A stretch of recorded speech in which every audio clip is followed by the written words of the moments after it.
Just days ago, on June 22, 2025, the U.S. launched airstrikes on 3 Iranian nuclear facilities, Fordow, Natanz, and Isfahan, marking a bold escalation in America's involvement in Israel's conflict with Iran. President Donald Trump hailed the strikes as a military success, claiming they obliterated Iran's nuclear program. But a U.S. intelligence report released today, June 25th, paints a different picture.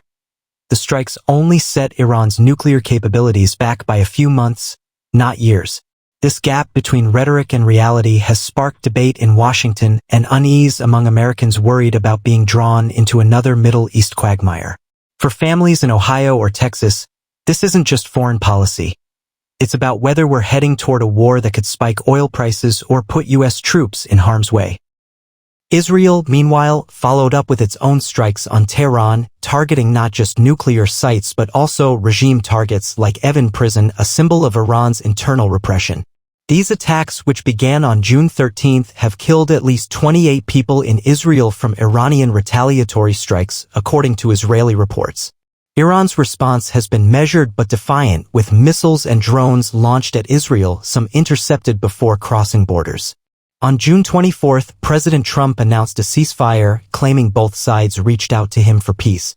Yet, Iran's President Masoud Pezeshkian signaled openness to nuclear talks while Supreme Leader Ayatollah Ali Khamenei vowed to continue punishing Israel. This mixed messaging keeps the region on edge. For American viewers, the stakes are clear. The U.S. is now a direct player in this conflict, not just a bystander. The Biden administration's earlier diplomacy gave way to Trump's hardline approach, with B-2 bombers and bunker-buster bombs signaling a new era of American assertiveness. But at what cost? Oil prices have dipped slightly as the ceasefire holds, boosting the S&P 500 by 1.1% on June 24th, a relief for investors in New York and Chicago. Still, the risk of Iranian retaliation against U.S. bases in Qatar or Iraq looms large, potentially endangering American lives and driving up energy costs for households already stretched thin. This is just the start. In the next segment, we'll dive into the domestic political fallout, how Congress, voters, and the media are reacting to America's role in this conflict.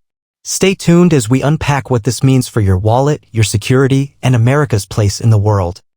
The U.S. strikes on Iran's Fordow, Natanz, and Isfahan nuclear sites on June 22 have divided Congress. Republicans, led by figures like Senator Lindsey Graham, are rallying behind Trump's aggressive stance, praising the B-2 bomber attacks as a necessary check on Iran's nuclear ambitions. Graham called it a message to Tehran that America's back in charge. But not all Republicans are on board. Representative Thomas Massie, a libertarian-leaning conservative, has slammed the operation as reckless, warning that it risks entangling the U.S. in another costly war. Massie's stance resonates with Americans wary of foreign interventions, especially after decades in Iraq and Afghanistan. For voters in rural America, his voice echoes concerns about sending more troops abroad. Democrats are even more split. House Minority Leader Hakeem Jeffries has cautiously supported the ceasefire but criticized Trump for bypassing Congress to authorize the strikes. This is a dangerous precedent, Jeffries said, echoing concerns about executive overreach. Meanwhile, progressive Democrats like Representative Alexandria Ocasio-Cortez have gone further, calling the airstrikes a grave admission of war without approval. AOC's comments, posted on X on June 24th, have fueled a progressive push for a war powers resolution to limit Trump's military actions. Yet, some moderate Democrats, like Representative Jared Golden of Maine, see the strikes as a necessary evil, arguing that Iran's nuclear program threatens global stability, a key concern for suburban voters worried about national security. The media landscape is equally polarized. Fox News has lauded Trump's decisive leadership, with former U.S. Ambassador to Israel David Friedman calling the operation a historic win on June 23. In contrast, CNN and the New York Times have highlighted a leaked U.S. intelligence report from June 25, which suggests the strikes only delayed Iran's nuclear program by months, not years, undermining Trump's claims of obliteration. This discrepancy has fueled accusations of White House spin, eroding public trust. For Americans in cities like Atlanta or Phoenix, where media consumption shapes opinions, this debate is raising questions about whether the U.S. can afford another conflict, militarily or economically. Public sentiment, as seen on X, reflects this divide. Posts from June 25th show some Americans hailing Trump's toughness, with one user, @WineInsuredCom, calling the ceasefire a fragile but necessary step.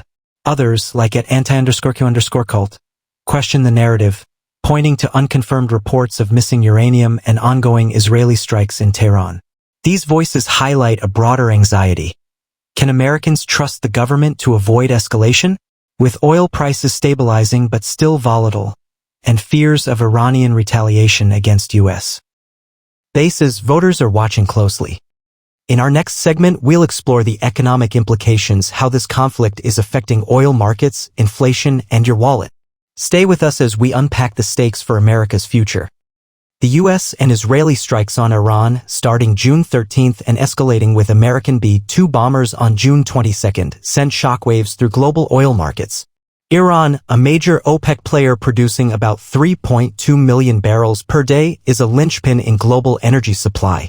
When news of the strikes broke, Brent crude oil prices spiked 3% to $75 per barrel as traders feared disruptions in the Strait of Hormuz, through which 20% of the world's oil passes.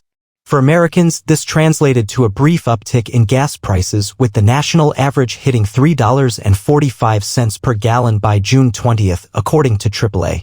The ceasefire announced on June 24th eased tensions and prices dipped to $3.35, offering relief to commuters in cities like Dallas and Phoenix. But analysts warn that any Iranian retaliation, say, targeting Saudi or UAE oil facilities, could push prices back toward $4, squeezing household budgets. The stock market has felt the heat too. The S&P 500, a barometer of American economic health, climbed 1% on June 24th as the ceasefire calmed investor nerves, boosting energy stocks like ExxonMobil. However, uncertainty lingers. A June 25th report from Bloomberg notes that hedge funds are betting on prolonged volatility, fearing Iran's proxies, like Hezbollah or the Houthis, could disrupt shipping lanes. For 401k holders in Ohio or California, this means choppy waters for retirement savings. Small businesses already grappling with 3.5% inflation face higher shipping costs if Red Sea routes are targeted, as seen in Houthi attacks earlier this year. This trickles down to consumers, raising prices for everything from electronics to groceries. Trade is another pressure point. The U.S. relies on Middle East stability for semiconductor supply chains, critical for tech giants like Apple and Tesla. Iran's threats to escalate cyber attacks, as reported by Reuters on June 23, could disrupt these networks, delaying production and hiking costs for American consumers. Meanwhile, China's growing influence in the region, evident in its $400 billion trade deal with Iran, worries policymakers. If Iran pivots further toward Beijing, it could undermine U.S. leverage in global trade, affecting jobs in manufacturing hubs like Michigan. For American farmers, the conflict's ripple effects are stark. Wheat and corn prices, already volatile due to Ukraine's war, face pressure from Middle East instability. A June 25th post by Farmers Voice USA highlighted fears that export markets could shrink if Gulf shipping routes falter. This hits rural communities hard, where agriculture drives local economies. The Biden-era sanctions on Iran, tightened by Trump, also limit U.S. agricultural exports to the region, costing farmers potential markets. The economic picture is tense but not dire yet. In our next segment, we'll explore the military and security dimensions, from U.S. troop deployments to the risk of Iranian retaliation. Stay tuned as we unpack what this means for America's safety and global power. The U.S. strikes on Iran's nuclear facilities for Fordow, Natanz, and Isfahan on June 22 marked a significant escalation. Deploying B-2 stealth bombers and bunker-buster bombs, the Pentagon aimed to cripple Iran's nuclear ambitions.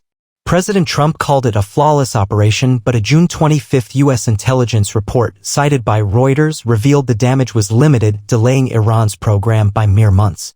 This has raised alarms at the Pentagon, where officials fear Iran could accelerate its nuclear efforts in secret, posing a long-term threat to U.S. allies like Israel and Saudi Arabia.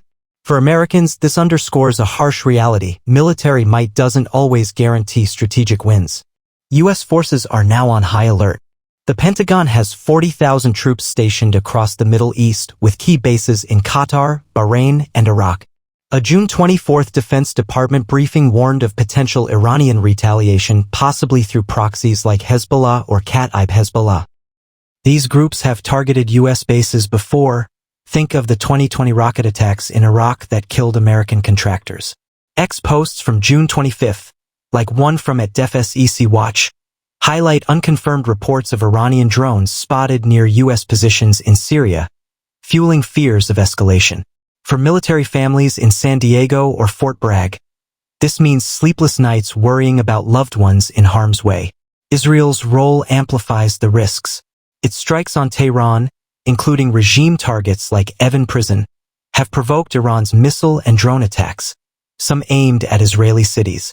The U.S. provided THAAD missile defense system, deployed in Israel since October 2023, has intercepted several threats, but Iran's hypersonic missile tests, reported by Al Jazeera on June 23, pose a new challenge.